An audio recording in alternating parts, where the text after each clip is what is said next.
Hey guys, 42 here. I'm gonna try to record this fast because I have to run to work, but last night I went to a singles mixer, and it was only 9 minutes away from home. Win! And there was a long line, and I started talking to people there, and then this girl showed up right behind me, and her and I were having a conversation, and she was telling me that she's there just to be a wingman for her friend. It was fine, it's all good, but then it turned out she was one of the two people whom I wanted to talk to over there, and I basically already knew she wasn't looking for anything. So when I did walk in, I made this decision that the other girl I wanted to talk to, I wasn't gonna talk to right away, so there was something left for me to do while I was still there. So I started talking to this guy who was there, obviously for the first time, and he was decent looking, and he obviously put an effort to go there, but I was apparently too shy to go talk to a girl. Him and I sat at the bar and chatted for a while. I bought him a couple of drinks, and then when he finally felt brave enough, he wanted to talk to the girl that I wanted to talk to. Good for him. I don't think it worked out for him either.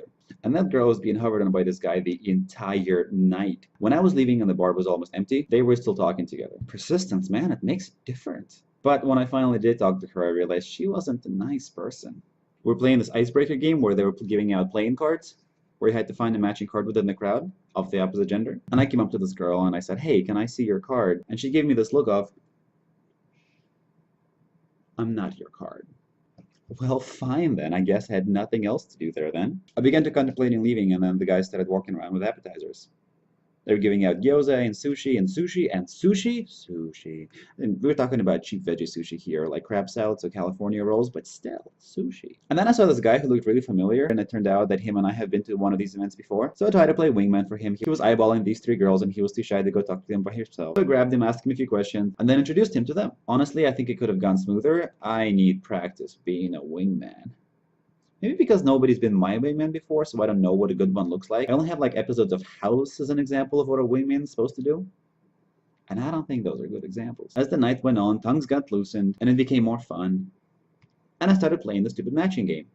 I mean, there was a prize for the people who could match with most people. Yes, so once you find your match, you just get a new card and you have to find the next match. Within like half an hour, I had 6 matches, and it was a lot of fun. We were having a lot of conversations. And then at some point, this gorgeous woman came up to me and chatted with me for the rest of the event. And when I say gorgeous, I mean gorgeous. Half Czech, half Ukrainian, swimmer, successful businesswoman, looking for a serious relationship. I mean, she's perfect. Except to remind you again, the age range there was about 21 to 45, and she was toward the upper range. But otherwise, she was perfect. So I really didn't feel bad that I stopped participating in the event and I was just talking to her. She was a really good conversationalist, and I mean really good. She was non-assumptive, she restated the things that I said. Oh, good listeners are so hard to come by. And frankly, I think if she was just a little younger, I would definitely go out with her. But as things were, I just got her number and moved on. A couple of thoughts on the event. Proximity is extremely important because this one was so close.